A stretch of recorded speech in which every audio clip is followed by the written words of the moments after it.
अस्सलाम वालेकुम स्टूडेंट्स, मैं हूं मुस्तजाब हैदर, आपका फ़िज़िक्स टीचर। हम लोग पढ़ रहे हैं चैप्टर नंबर 11 और चैप्टर नंबर 11 के फर्स्ट आर्टिकल को एक्सप्लेन कर रहे हैं, जो कि बहुत इंपॉर्टेंट है, काइनेटिक थ्योरी ऑफ गैसेस। हमने इसमें प्रेशर ऑफ गैस को अपने प्रीवियस लेक्चर्स में देखा था। आज के लेक्चर में हम देखेंगे कि किस तरह से काइनेटिक थ्योरी ऑफ गैसेस को यूज़ करते हुए हम टेम्परेचर को एक्सप्लेन कर सकते हैं, टेम्परेचर को डिफ़ाइन कर सकते हैं और फिर इसी इक्वेशन को यूज़ करते हुए, इसी थ्योरी को यूज़ करते हुए हम किस तरह से बॉयल्स लॉ और चार्ल्स लॉ को भी ड्राइव कर सकते हैं। तो चलें अपने लाइट बोर्ड की तरफ चलते हैं और लेक्चर का आगाज़ करते हैं। स्टूडेंट्स, हम लोग पढ़ रहे हैं काइनेटिक थ्योरी ऑफ गैसेस और उसमें हम लोगों ने एक बेसिक एक्सप्रेशन डिराइव किया था, जिसमें हमने देखा कि प्रेशर ऑफ गैस जो है उसका काइनेटिक एनर्जी के साथ क्या रिलेशन है और उसकी जो बेसिक इक्वेशन थी वो भी हम लोगों ने ड्राइव कर ली थी। मैं भी यहाँ पे आपके सामने दोबारा उसे लिखूँगा भी। लेकिन आज का लेक्चर जो है वो बहुत इंपॉर्टेंट इस सेंस में है क्योंकि हम लोगों ने सीखना है इंटरप्रिटेशन ऑफ टेम्परेचर। यहाँ से बेसिकली हम लोग बताएंगे कि किसी भी गैस का जो टेम्परेचर होता है वो बेसिकली क्या चीज़ होती है, क्योंकि अक्सर हम लोग जो हीट और टेम्परेचर है उसे कंफ्यूज करते रहते हैं। हम उनको एक ही पैमाने से तोलते रहते हैं, लेकिन यहाँ पे हमें पता चलेगा कि टेम्परेचर बेसिकली क्या है और उसे किस तरह से डिफरेंशिएट किया जा सकता है। तो स्टूडेंट, सबसे पहले हम उस इक्वेशन की तरफ चलते हैं जो हम लोगों ने ड्राइव की थी और वो इक्वेशन थी जी प्रेशर के लिए। हम लोगों ने देखा था कि जो प्रेशर ऑफ अ गैस है उसको हम लोग कुछ इस तरह से लिख सकते हैं 2/3 n over v into half mv square.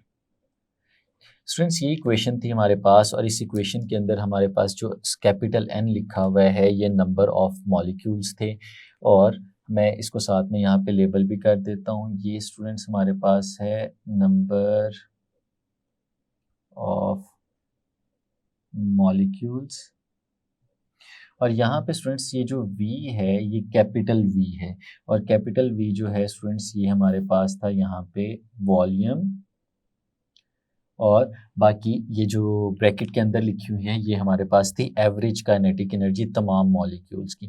अब स्टूडेंट्स, अगर इसी ही रिलेशन को हम थोड़ा सा रीअरेंज करें तो हम इसको ऐसे भी लिख सकते हैं कि ये जो V स्टूडेंट्स यहाँ पे डिवाइड हो रहा है, अगर इसको दूसरी तरफ ले जाएं तो ये मल्टीप्लाई हो जाएगा। तो हमारे पास प्रेशर मल्टीप्लाइड बाय वॉल्यूम ये कुछ इस तरह से आ जाएगा 2/3n और साथ में स्टूडेंट्स हमारे पास आ जाएगा हाफ mv स्क्वायर, यानी ये काइनेटिक एनर्जी आ जाएगी। इसको स्टूडेंट्स हाईलाइट कर लेते हैं, नंबर दे के इसे रख लेते हैं, थोड़ी देर में हम लोग इसे इस्तेमाल करेंगे। ये स्टूडेंट्स हमारे पास आ गई आज के लेक्चर की क्वेश्चन नंबर 1। अब स्टूडेंट्स ये हमारे पास रिलेशन है प्रेशर और वॉल्यूम के दरमियान के PV is equal to 2/3n half mv square. एक इक्वेशन है स्टूडेंट्स जिसको हम लोग प्रीवियस क्लासेस में सीख चुके हैं, सिर्फ पढ़ा हुआ है और दूसरे सब्जेक्ट्स में हम बड़ी डिटेल में भी सीखते हैं, लेकिन यहाँ पे हमें फिज़िक्स के अंदर उस इक्वेशन की डेरिवेशन नहीं लेकिन उस इक्वेशन का पता होना चाहिए। वो इक्वेशन क्या है स्टूडेंट्स? इक्वेशन है हमारे पास जिसे हम लोग नाम देते हैं general gas equation. General gas equation. और जो जनरल गैस इक्वेशन है स्टूडेंट्स ये इक्वल होती है PV is equal to NR और T। अब स्टूडेंट्स इस इक्वेशन के अंदर कुछ चीज़ें तो हमें पहले से पता हैं। इसमें P जो है स्टूडेंट्स वो प्रेशर को रिप्रेजेंट कर रहा है, V यहाँ पे कैपिटल ये वॉल्यूम को रिप्रेजेंट कर रहा है। जो N है स्टूडेंट्स यहाँ पे ये जो स्मॉल n हमारे पास लिखा हुआ है ये students number of moles, number of moles को रिप्रेजेंट कर रहे हैं। इसमें जो हमारे पास R है स्टूडेंट्स ये हमारे पास गैस कांस्टेंट कहलाता है, universal gas constant. Universal gas constant और स्टूडेंट्स इसमें जो कैपिटल T लिखा हुआ है ये हम लोग जानते हैं ये एब्सोल्यूट टेम्परेचर को रिप्रेजेंट करता है। अब स्टूडेंट्स इसमें जो R है हमें इसकी वैल्यू भी पता होनी चाहिए। जो जनरल यूनिवर्सल गैस कांस्टेंट है स्टूडेंट्स इसका दूसरा नाम जनरल गैस कांस्टेंट भी है और इसकी जो वैल्यू है स्टूडेंट्स ये हमें याद होनी चाहिए एमसीक्यूज़ के लिए 8.314 जूल पर मोल पर केल्विन। ये स्टूडेंट्स हमारे पास इसकी वैल्यू होती है जिसको आपने मेमोराइज करना है, इसे आपने याद रखना है। अब स्टूडेंट्स इसके अंदर जो स्मॉल n लिखा हुआ है ये नंबर ऑफ मोल्स हैं और नंबर ऑफ मोल जो हैं इसको हम लोग कैलकुलेट कर सकते हैं। ये किसके बराबर होते हैं स्टूडेंट्स वो भी हम लोग यहाँ पे लिखते हैं। ये जो n है स्टूडेंट्स हमारे पास ये इक्वल होता है number of molecules divided by Avogadro's number. ये जो NA लिखा हुआ है स्टूडेंट्स ये हमारे पास एवोगैड्रोस नंबर है, हमें पता है इसकी वैल्यू 6.022 इंटू 10⁻23 इस के इक्वल होती है। ये बताता है कि एक मोल किसी भी गैस का मौजूद हो तो उसमें कितने मॉलिक्यूल्स मौजूद होते हैं। तो स्टूडेंट्स ये इसके इक्वल होता है। अगर ये n स्मॉल n जो है इसकी वैल्यू हम लोग इस एक्सप्रेशन में इस जगह पे सब्स्टिट्यूट करें तो हमारी ये इक्वेशन बदल जाएगी और हमारे पास पी वी एक और फॉर्म में नज़र आएगा जिसे मैं यहाँ पे लिख के दिखाता हूँ। पी वी स्टूडेंट्स हमारे पास आ जाएगा capital N divided by N into A और साथ में स्टूडेंट्स R और साथ में T ये कुछ इस तरह से लिखा हुआ हमें मिल जाएगा। लेकिन स्टूडेंट्स ये जो इक्वेशन हमारे पास बन रही है इसमें कुछ कांस्टेंट्स आ रहे हैं हमारे पास जो एब्सोल्यूट हैं जिनकी वैल्यूज़ जो हैं वो चेंज नहीं हो रही होती, तो हम उन कांस्टेंट्स को मिला के एक नया कांस्टेंट बना सकते हैं। जैसे ये हमारे पास लिखा हुआ है पी वी और स्टूडेंट्स इसमें हम क्या करते हैं ये देखें, ये जो आर लिखा हुआ है ये जो कैपिटल आर है ये यूनिवर्सल गैस कांस्टेंट है, मतलब इसकी वैल्यू चेंज नहीं होनी इस केस में। और जो एन ए है ये एवोगैड्रोस नंबर है, इसकी वैल्यू भी चेंज नहीं होनी। इसका मतलब है ये दोनों कांस्टेंट है। जो कैपिटल एन है ये नंबर ऑफ मॉलिक्यूल्स हैं, हम इसे ऐसे ही लिख लेते हैं। और जो बाकी दो हैं उन्हें इकट्ठा लिख लेते हैं R divided by N A, इन्हें स्टूडेंट्स हम लोग इकट्ठा करके लिख लेते हैं।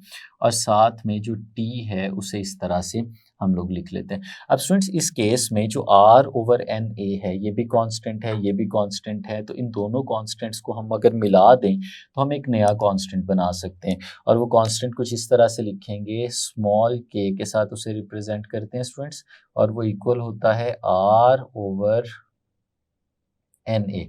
अब students R general gas constant है और जो एन ए है वो एवोगैड्रोस नंबर है और इन दोनों की वैल्यूज़ हमें पता होती हैं। अगर वो दोनों वैल्यूज़ यहाँ पे सब्स्टिट्यूट करें तो हमें एक नया कांस्टेंट मिल जाएगा और उस कांस्टेंट की जो वैल्यू है स्टूडेंट्स वो हमारे पास होती है 1.38 इंटू 10⁻⁻23 जूल पर केल्विन। ये स्टूडेंट्स इसका यूनिट होता है। ये आपने याद रखना है एमसीक्यूज़ के ऑब्जेक्टिव के पॉइंट ऑफ व्यू से, ये भी बहुत इंपॉर्टेंट है।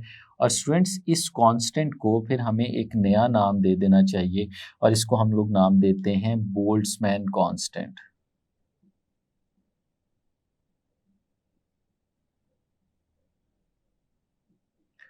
कांस्टेंट और ये स्टूडेंट्स इसकी वैल्यू है हमारे पास।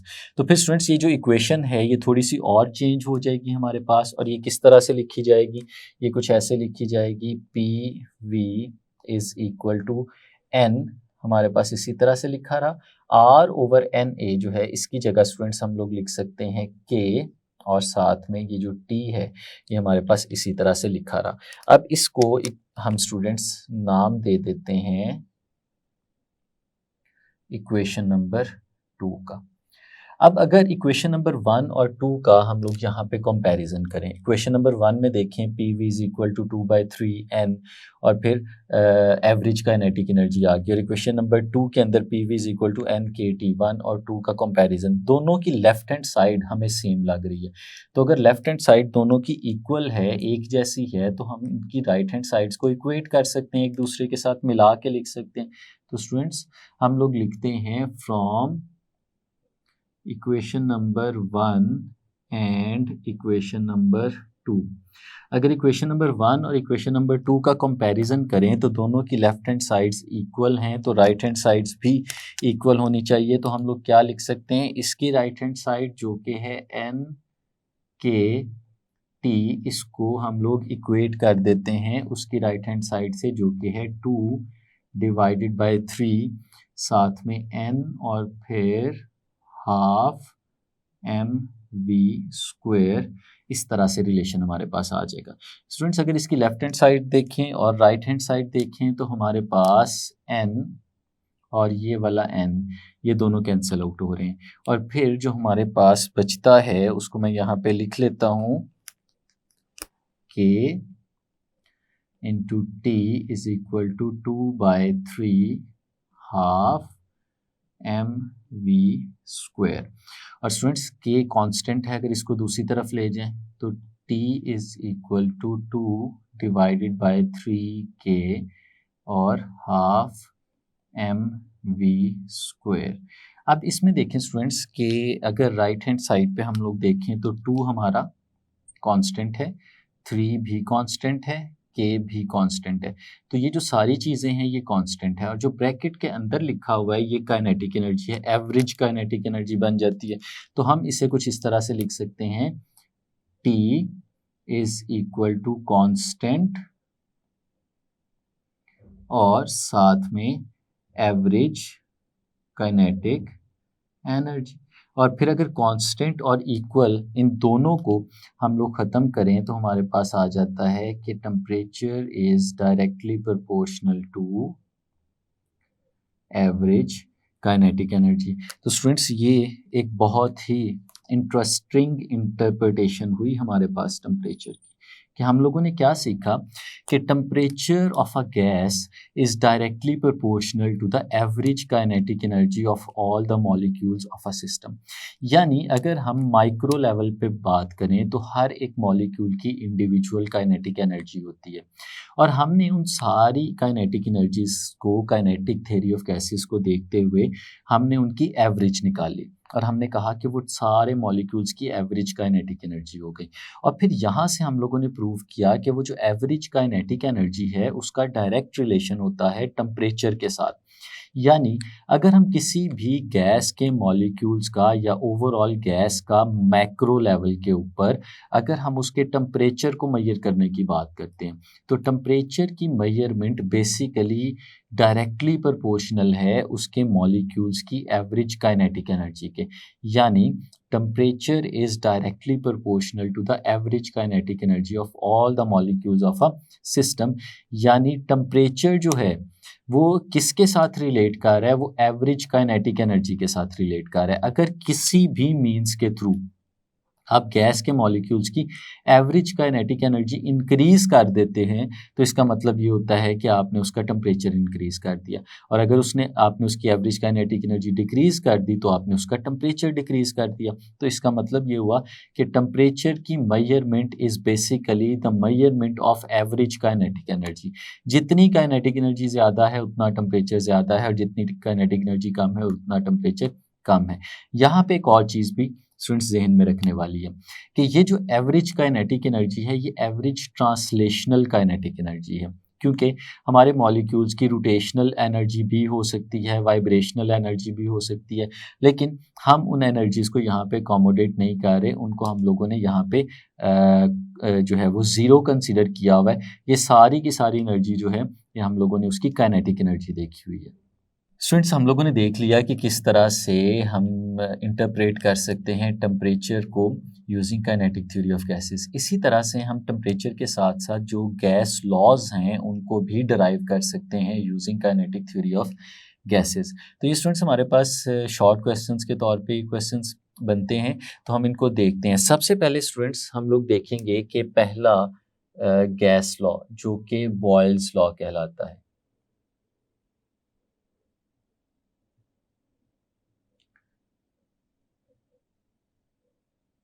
बॉयल्स लॉ स्टूडेंट्स, ये हम लोग देखते हैं कि हम काइनेटिक थ्योरी ऑफ गैसेस से किस तरह से बॉयल्स लॉ को ड्राइव कर सकते हैं। स्टूडेंट्स, हम लोगों ने देखा था कि जो बेसिक एक्सप्रेशन ड्राइव किया हम लोगों ने वो कुछ इस तरह से था कि P pressure is equal to 2 divided by 3n divided by volume half average kinetic energy, जिसे हाफ mv स्क्वायर के साथ हम लोग रिप्रेजेंट करते हैं। अब स्टूडेंट्स अगर इसी रिलेशन को हम थोड़ा सा रीअरेंज करें और यहाँ पे हम लोग देखें तो स्टूडेंट्स 2/3 n/v और ये साथ में इसके इक्वल आ रहा है। अब स्टूडेंट्स अगर इसी इक्वेशन को मैं थोड़ा सा चेंज करके लिखूं और मैं कुछ ऐसे लिखूं कि 1/v, ये स्टूडेंट्स मैंने अलग कर लिया और जो बाकी सारा कुछ लिखा हुआ है 2n/3 और साथ में मेरे पास है हाफ mv², ये सारी चीज़ें। अब स्टूडेंट्स इसके अंदर हमें बहुत सारी चीज़ें नज़र आ रही हैं। अगर हम इनका अलहदा से एनालिसिस करें, वॉल्यूम को कुछ देर के लिए रहने दें, n ये है हमारे पास नंबर ऑफ मॉलिक्यूल्स जो कि कांस्टेंट हैं, 2 भी कांस्टेंट है, 3 भी कांस्टेंट है और हाफ mv² लिखा हुआ है। स्टूडेंट्स ये हमारे पास एवरेज काइनेटिक एनर्जी है। अगर हम लोग यहाँ पे इसको रिलेट किया था जो पीछे हमने उसके साथ देखें तो हमने कहा था कि जो एवरेज काइनेटिक एनर्जी है इसका डायरेक्ट रिलेशन होता है टेम्परेचर के साथ। यानी हमारे पास जो एक्सप्रेशन था वो ये कुछ इस तरह से बना था, temperature is directly proportional to average kinetic energy of all the molecules of a system. अब स्टूडेंट्स इमेजिन करें कि हम एक ऐसी कंडीशन बनाते हैं जिस कंडीशन में हमारा टेम्परेचर कांस्टेंट है, यानी हम लोग कहते हैं कि temperature, absolute temperature is constant. अगर स्टूडेंट्स ये टेम्परेचर कांस्टेंट है तो इसका मतलब है ये हमारे पास यहाँ पे टेम्परेचर कांस्टेंट है और टेम्परेचर का डायरेक्ट रिलेशन है एवरेज काइनेटिक एनर्जी के साथ। तो अगर टेम्परेचर कांस्टेंट है तो इसका मतलब है कि एवरेज काइनेटिक एनर्जी यहाँ पे चेंज नहीं हो रही, क्योंकि अगर एवरेज काइनेटिक एनर्जी चेंज हो जाती तो टेम्परेचर चेंज हो जाता और टेम्परेचर चेंज होता तो टेम्परेचर कांस्टेंट ना रहता। तो ये रिजल्ट क्या हम बना सकते हैं कि अगर टेम्परेचर कांस्टेंट हो तो इसका मतलब है कि एवरेज काइनेटिक एनर्जी भी कांस्टेंट है। यानी हम इसको कुछ इस तरह से लिख सकते हैं, इफ टेम्परेचर इज कांस्टेंट तो स्टूडेंट्स इसका मतलब है कि average kinetic energy half mv² is also constant. तो एवरेज काइनेटिक एनर्जी भी हमारे पास कांस्टेंट हो जाती है। तो फिर स्टूडेंट्स अगर ये दोनों चीज़ें कांस्टेंट हो जाएं और हम इसे नाम दे दें अपनी इक्वेशन नंबर 1 का, तो स्टूडेंट्स हम लोग कह सकते हैं कि फॉर कांस्टेंट टेम्परेचर, अगर हम लोग टेम्परेचर को कांस्टेंट रखें तो इस पूरी इक्वेशन में जो n 2 3 और ये ब्रैकेट के अंदर है ये सारी टर्म्स क्या हो जाती हैं, ये सारी टर्म्स कांस्टेंट हो जाती हैं। तो हम लोग लिख सकते हैं P is equal to 1/v into constant, या इसको ज़्यादा कन्वेंशनल वे में अगर हम लोग लिखें तो ऐसे लिख सकते हैं P is equal to constant और उसके साथ 1/v यानी वॉल्यूम। तो फिर स्टूडेंट्स अगर कांस्टेंट और इसको हम लोग इक्वल के साइन को रिमूव करें तो हमारे पास आ जाता है P is proportional to 1/v। ये स्टूडेंट्स हमारे पास रिलेशन आ गया। तो अब याद करें स्टूडेंट्स, क्या यही रिलेशन बॉयल्स लॉ को रिप्रेजेंट करता है? हम लोगों ने पढ़ा हुआ था, सीखा हुआ था कि at constant temperature pressure is inversely proportional to the volume of the gas, यानी जितना वॉल्यूम हम लोग बढ़ाते जाएंगे उतना ही प्रेशर कम होता चला जाएगा। ये हमारे पास बॉयल्स लॉ है। तो देखिए हम लोगों ने बॉयल्स लॉ जो था उसे डराइव कर लिया using kinetic theory of gases. इसकी स्टेटमेंट भी स्टूडेंट्स हमने आखिर में लिखनी है, जो मैं यहाँ पे लिख देता हूँ। Pressure of a gas is inversely proportional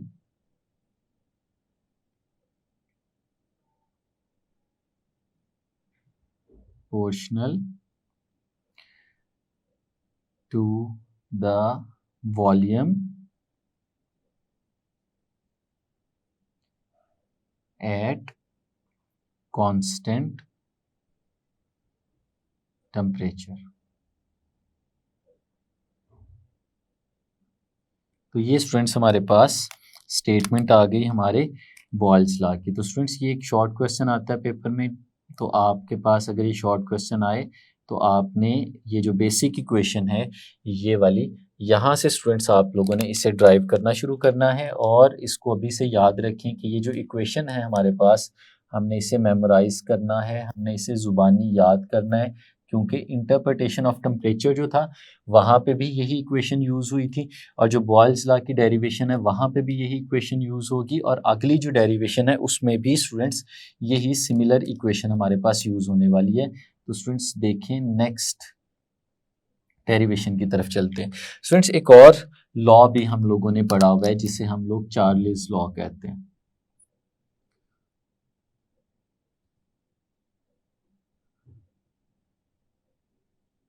Charles law, ये जो स्टूडेंट्स हमारे पास लॉ है इसको भी हम लोग इसी तरह से ड्राइव कर सकते हैं।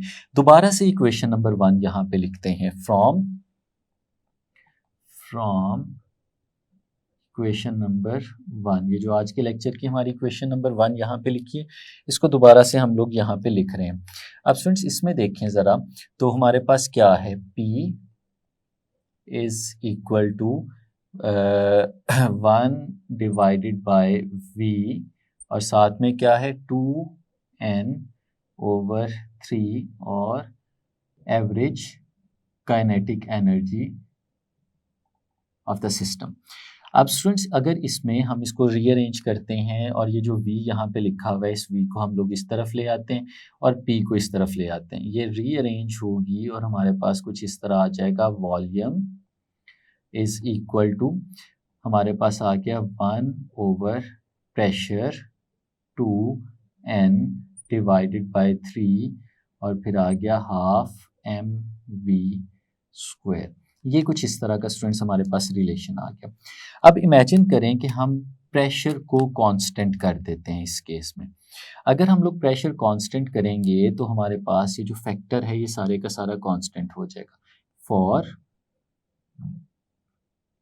कांस्टेंट प्रेशर, अगर हम प्रेशर को कांस्टेंट करते हैं हमारी ये जो इक्वेशन है कुछ ऐसे बनेगी, देखिएगा ज़रा, V इज इक्वल टू, ये भी कांस्टेंट हो गया, N2 3 सारे कांस्टेंट हैं, कांस्टेंट और साथ में हमारे पास आ गया 1/2 mv², यानी एवरेज काइनेटिक एनर्जी आ गई। तो फिर स्टूडेंट्स अगर हम इसको इसके साथ रिलेट करें तो हम लोग यहाँ से कह सकते हैं कि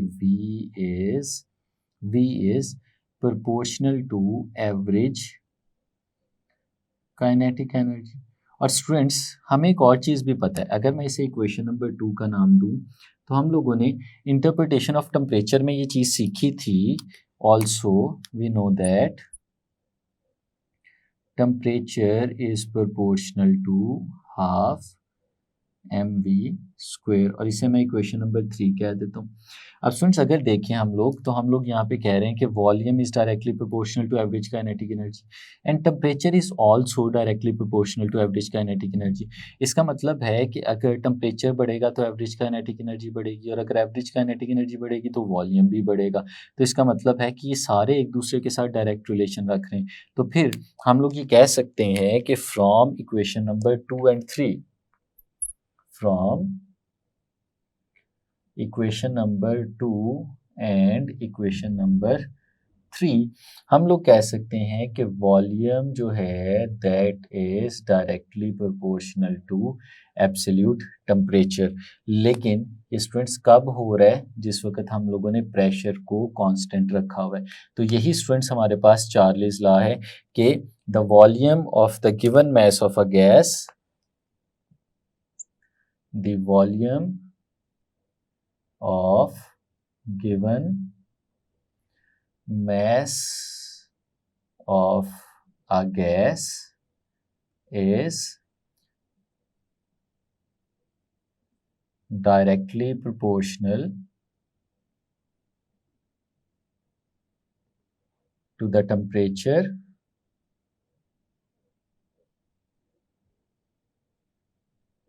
keeping the pressure कांस्टेंट। अगर स्टूडेंट्स हम लोग प्रेशर को कांस्टेंट रखें तो कांस्टेंट प्रेशर पे रहते हुए हमारे पास जो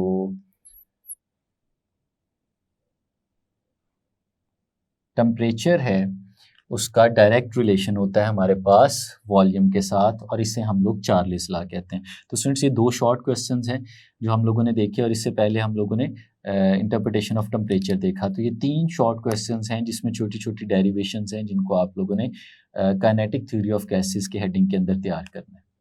तो ये था स्टूडेंट्स हमारा आज का लेक्चर, जिसमें हम लोगों ने इंटरप्रिटेशन ऑफ टेम्परेचर भी देखी, बॉयल्स लॉ और चार्ल्स लॉ की डेरिवेशन भी देखी। उम्मीद है आपको समझ आ गई होगी। आज के लिए इतना ही, इजाज़त दीजिए, अल्लाह हाफिज़।